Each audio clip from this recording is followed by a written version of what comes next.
तीनों लोकों के कल्याण करने वाला एक प्रसंग बहुत प्राचीन है, जिसके श्रवण मात्र से बड़े बड़े पाप नष्ट हो जाते हैं। पहले की बात है, मिथिलापुरी में बहुलास्प नाम से विख्यात एक प्रतापी राजा राज्य करते थे।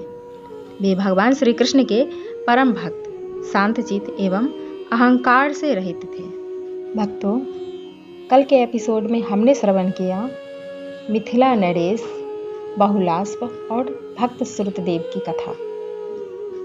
जिस प्रकार भगवान को भक्ति से ज़्यादा भक्त प्रेमी है और उनके प्रेम में बेवल होकर के प्रभु किस प्रकार 28 दिन को एक दिन में परिवर्तित कर देते हैं। आइए हम लोग भी ये सुंदर सी कथा को श्रवण करते हैं। किस प्रकार भगवान के बारे में जब विदेह नरेश जानने की इच्छा प्रकट करते हैं, तब उनकी इच्छा को नारद जी पूर्ण करते हैं।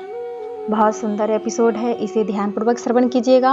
और अभी पुरुषोत्तम मास भी चल रहा है, तो इसमें इस कथा का श्रवण करना उत्तम माना गया है। गोलोक खंड प्रथम अध्याय। जय श्री कृष्ण भक्तों, राधे राधे। वैष्णव परिवार भक्ति रस में आपका बहुत बहुत स्वागत है। चैनल को please like, subscribe and share जरूर करते रहिएगा। भगवान नारायण नरश्रेष्ठ हैं। देवी सरस्वती तथा महर्षि व्यास को नमस्कार करने के पश्चात जय का उच्चारण करना चाहिए।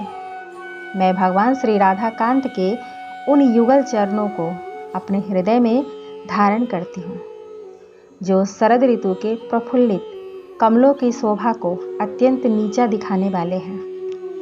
मुनि रूपी भ्रमरों के द्वारा जिनका निरंतर सेवन होता रहता है, जो ब्रज और कमल आदि के चिन्हों से विभूषित हैं, जिनमें सोने के नूपुर चमक रहे हैं और जिन्होंने भक्तों के त्रिविध ताप का सदा ही नाश किया है, तथा जिनसे दिव्य ज्योति छिटक रही है, जिनके मुख कमल से निकली हुई आदि कथा रूपी सुधा का वरभागी मनुष्य सदा पान किया करते। वे बद्री वन में विहार करने वाले, प्रण जनों का ताप हरने वाले समर्थ भगवान विष्णु के अवतार सत्यवती कुमार श्री व्यास जी मेरी वाणी की रक्षा करें, उसे दोष मुक्त करें। भक्तों, इस प्रकार पहले व्यास जी को प्रणाम करके उसके बाद कथा प्रारंभ करते हैं।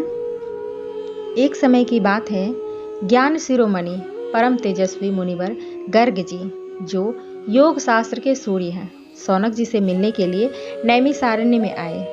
उन्हें आया देख मुनियों सहित शौनक जी सहसा उठकर खड़े हो गए और उन्होंने पाद्य आदि उपचारों से विधिवत उनकी पूजा की।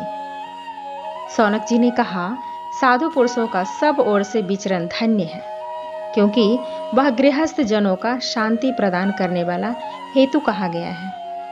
मनुष्यों के भीतर अंधकार का नाश महात्मा ही करते हैं, न कि सूर्य। भगवान, मेरे मन में यह जिज्ञासा उत्पन्न हुई है कि भगवान के अवतार कितने प्रकार के हैं। आप कृपया करके इसका निवारण कीजिए। तब गर्ग जी कहते हैं, ब्राह्मण, भगवान के गुणानुवाद से संबंध रखने वाला आपका यह प्रश्न बहुत ही उत्तम है। यह कहने, सुनने और पूछने वाले तीनों के कल्याण का विस्तार करने वाला है। जो कहता है उनका भी, जो सुनता है उनका भी, और जो पूछता है उनके लिए भी, तीनों के लिए कल्याण करने वाला है। इसी प्रसंग में एक प्राचीन इतिहास का कथन किया जाता है, जिसके श्रवण मात्र से बड़े बड़े पाप नष्ट हो जाते हैं। पहले की बात है, मिथिलापुरी में बहुलास्प नाम से विख्यात एक प्रतापी राजा राज्य करते थे। वे भगवान श्री कृष्ण के परम भक्त, शांतचित एवं अहंकार से रहित थे। एक दिन मुनिवर नारद जी आकाश मार्ग से उतरकर उनके यहाँ पधारे। उन्हें उपस्थित देखकर राजा ने आसन पर बिठाया और भली भांति उनकी पूजा करके हाथ जोड़कर उनसे इस प्रकार पूछा। बहुलास्प बोले, महात्मने, जो भगवान अनादि प्रकृति से परे और सबके अंतर्यामी ही नहीं आत्मा है, वे शरीर कैसे धारण करते हैं, यह बताने की कृपा करें। नारद जी ने कहा, गौ, साधु, देवता, ब्राह्मण और वेदों की रक्षा के लिए साक्षात भगवान श्री हरि अपने लीला से शरीर धारण करते हैं।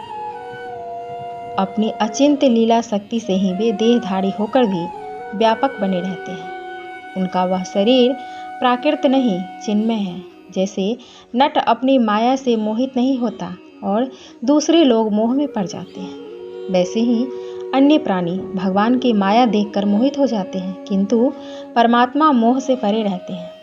इसमें लेस मात्र भी संशय नहीं। श्री बहुलास्प जी ने पूछा, मुनिवर, संतों की रक्षा के लिए भगवान विष्णु के कितने प्रकार के अवतार होते हैं, यह मुझे बताने की कृपा करें। श्री नारद जी बोले, राजन, व्यास आदि मुनियों ने अंशास अंश, आवेश, कला, पूर्ण और परिपूर्णतम ये 6 प्रकार के अवतार बताए हैं।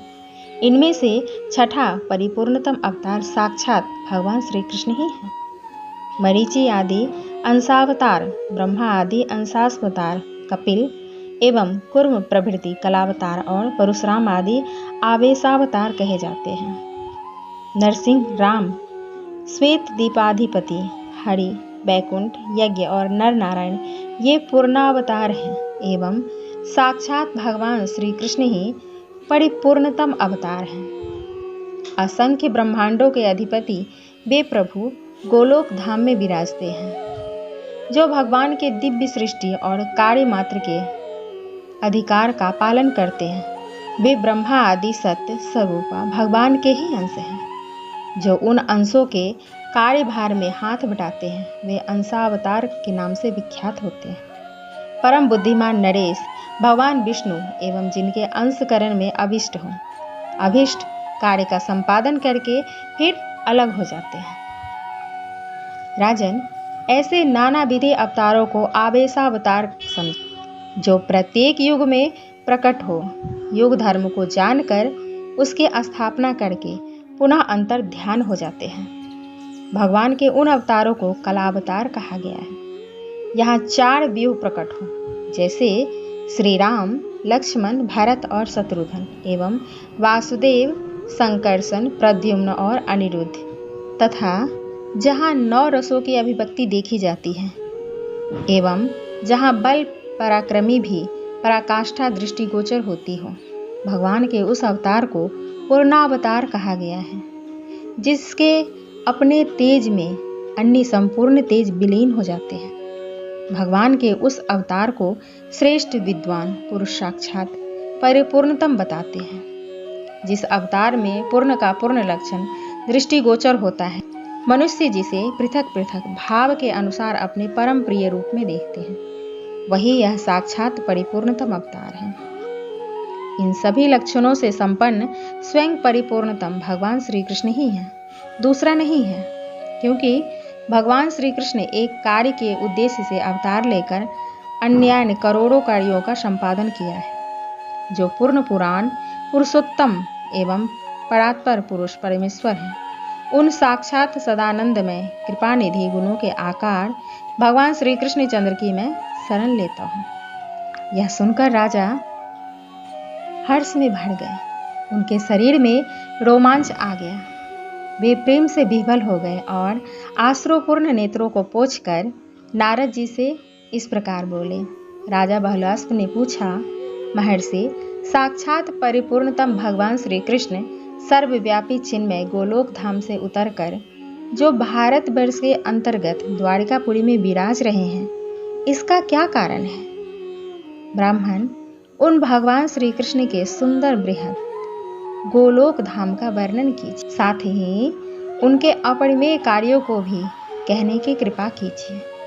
मनुष्य जब तीर्थ यात्रा तथा 100 जन्मों तक उत्तम तपस्या करके उसके फलस्वरूप सत्संग का सुअवसर पाता है, तब वह भगवान श्री कृष्ण चंद्र को शीघ्र प्राप्त कर लेता है। कब मैं भक्ति रस से आर्द्रचित हो मन से भगवान श्री कृष्ण के दास भी दासानुदास होऊंगा, जो संपूर्ण देवताओं के लिए भी दुर्लभ है। वे परब्रह्म परमात्मा आदि देव भगवान श्री कृष्ण मेरे नेत्रों के समक्ष कैसे होंगे? श्री नारद जी बोले, नृपश्रेष्ठ, तुम धन्य हो, भगवान श्री कृष्ण चंद्र के अभिष्ट जन हो और उन श्री हरि के परम प्रिय भक्त हो। तुम्हें दर्शन देने के लिए ही वे भगवत वत्सल भगवान यहाँ अवश्य पधारेंगे। ब्रह्मण्य देव भगवान जनार्दन द्वारिका में रहते हुए भी तुम्हें और ब्राह्मण श्रुतदेव को याद करते रहते हैं। इस लोक में संतों का कैसा सौभाग्य है। इस प्रकार प्रथम अध्याय संपूर्ण हुआ। कल हम दूसरे अध्याय में ब्रह्मादि देवों द्वारा गोलोक धाम का दर्शन करेंगे। ये दर्शन करना मत भूलिएगा, बहुत सुंदर दृश्य है और इसे हम भावपूर्वक दर्शन करेंगे। बहुत पुण्यों के बाद गोलोक धाम के दर्शन करने का फल प्राप्त होता है। इस पुरुषोत्तम मास में श्रवण जरूर करेंगे। मिलते हैं नेक्स्ट वीडियो में, तब तक के लिए जय श्री कृष्णा, राधे राधे।